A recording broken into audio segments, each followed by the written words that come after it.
Hey everyone, Theo here. Today we're tackling Tropics of Etheria on Ruthless difficulty. Now the point of this map is to provide early versions of the Moonstaff, Calamity Blade, Kraken Cannon, and Mischief Maker. This map was really introduced as a starter way to get those weapons if you couldn't play Halloween Invasion, Tavern Incursion, or Temple of Polybus. But doing it on Ruthless difficulty pretty much means that you can already play all those maps, so these weapons are pretty much just pointless for you in this stage. If you want to unlock survival, that's why we would do campaigns so that you can start farming Mr. Peckers, but Mr. Peckers is already outclassed by the Etherian Ancient from Crystal Cave Survival. So enough talk, let's go ahead and get started with this map.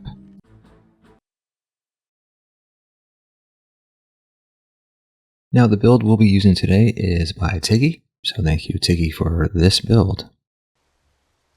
And we'll go ahead and start with our initiate, and we're going to build an ensnare and a strength drain aura right on top of that lamp.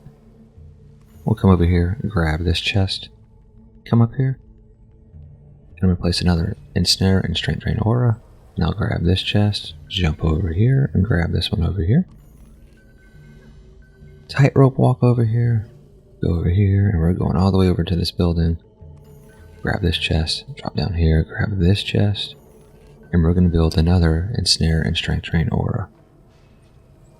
We'll hit the genie lamp to teleport us back over here, and we'll swap over to our Series EV. Now I'm going to place a 4DU buff beam right here, teleport back. I'm going to place 2 more 4DU buff beams right there, and another one right over here.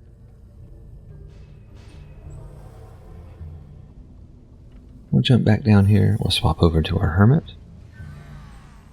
and we're going to go ahead and teleport, and we're going to build a seed bomb tower covering both spaces. There we go. And we're going to run up here, and we're going to build another 2 seed bomb towers.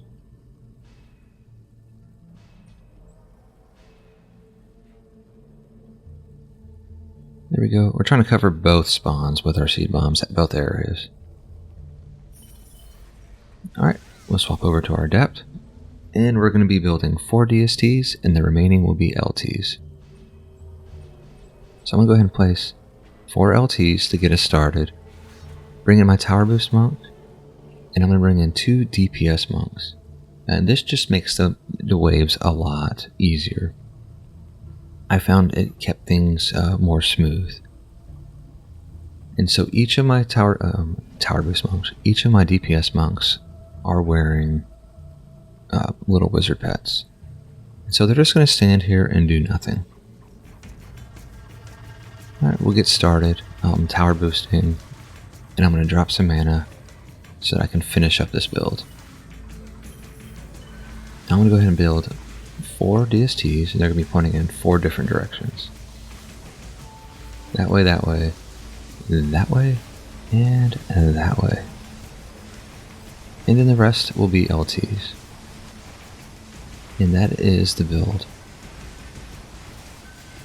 So the 4 DSTs are really, they're pointing at each of the crystals to help with that.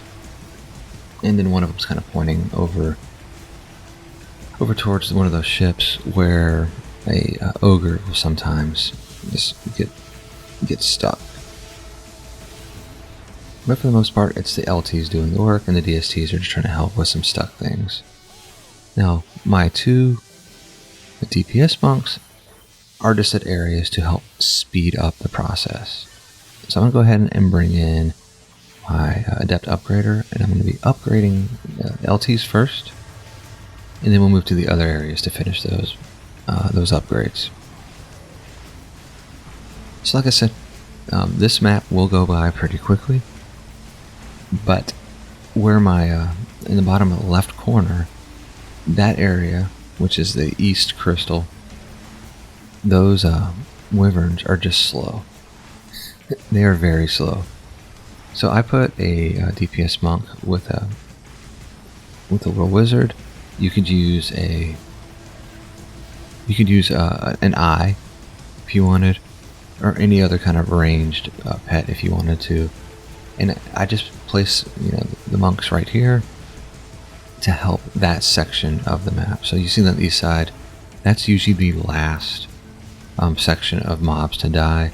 So having a monk down there actually helped speed up the waves, because those wyverns just take a long time to get to you and take a long time to die. So having a little wizard down there just helps things along.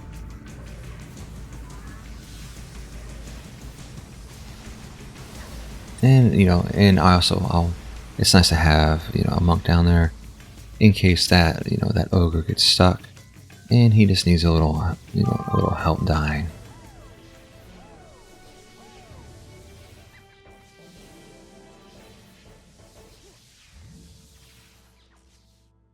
Alright, we only have a few more waves left until the boss. So we've talked about our bottom left corner monk, and our bottom right corner monk, which is really just my hero boost monk. He doesn't do a whole lot of anything. He's just down there to keep things, feeling comfortable.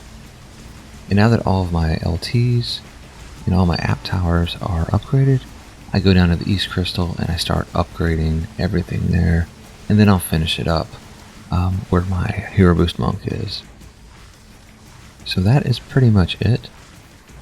This wave will go by pretty quickly with this setup, assuming you have the stats to do this, which is kind of funny considering that Tropics of Etheria is supposed to be like a midpoint map. And I don't honestly consider fighting a Kraken to be like, a midpoint, because this isn't considered like an end game map. It's, it's not the early game maps, but it's a midpoint map. And having to deal with a Kraken just doesn't really fit that to me, but that's okay.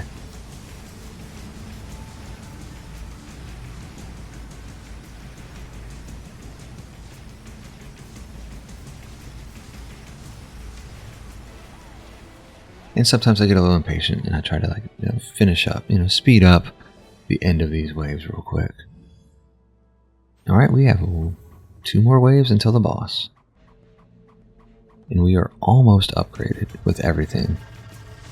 So we'll go ahead and finish upgrading this, and then I will come back as soon as I bring in a new hero, and we'll talk about that hero.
Alright, and I'm back.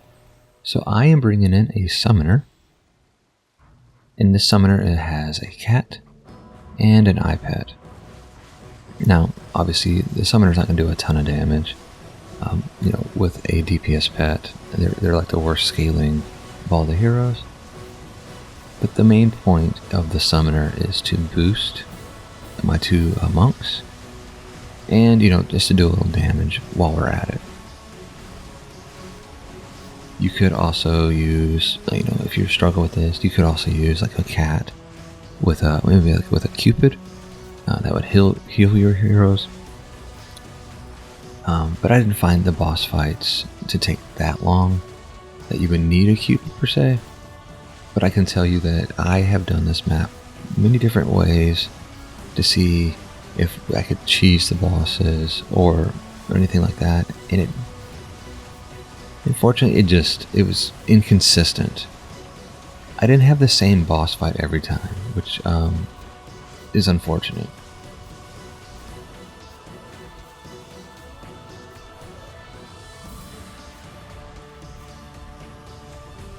what I do is, like, on the top left corner, my summoner with cat stays right up there.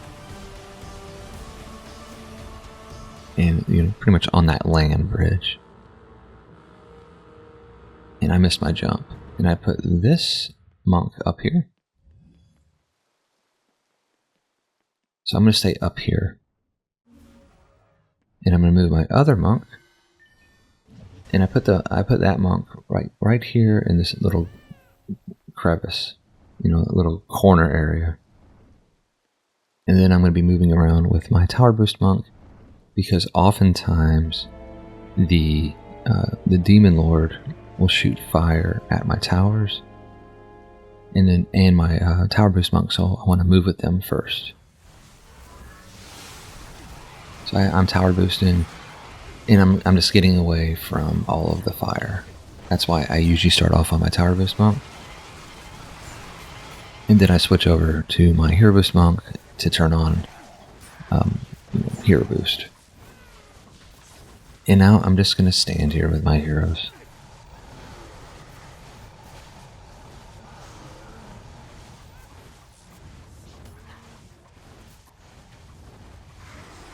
Right, one down. And that is it. That's the boss fight. Now, this is obviously the best case scenario. I've run into it where the demon lord shoots fire, not at my tower boost monk, but at my other heroes in this crack, in this little corner, and everything just goes to crap. So like I said, I couldn't find anything consistent. And here are the weapons you can get. But if you're farming Polybus, you're following Poly, you're farming TI, you're farming HI, you don't need these. And it's an 8-minute combat, it's 11 minutes total. You're probably playing this once and you're moving on. But that is all I have for this video. Thanks for watching, and happy farming.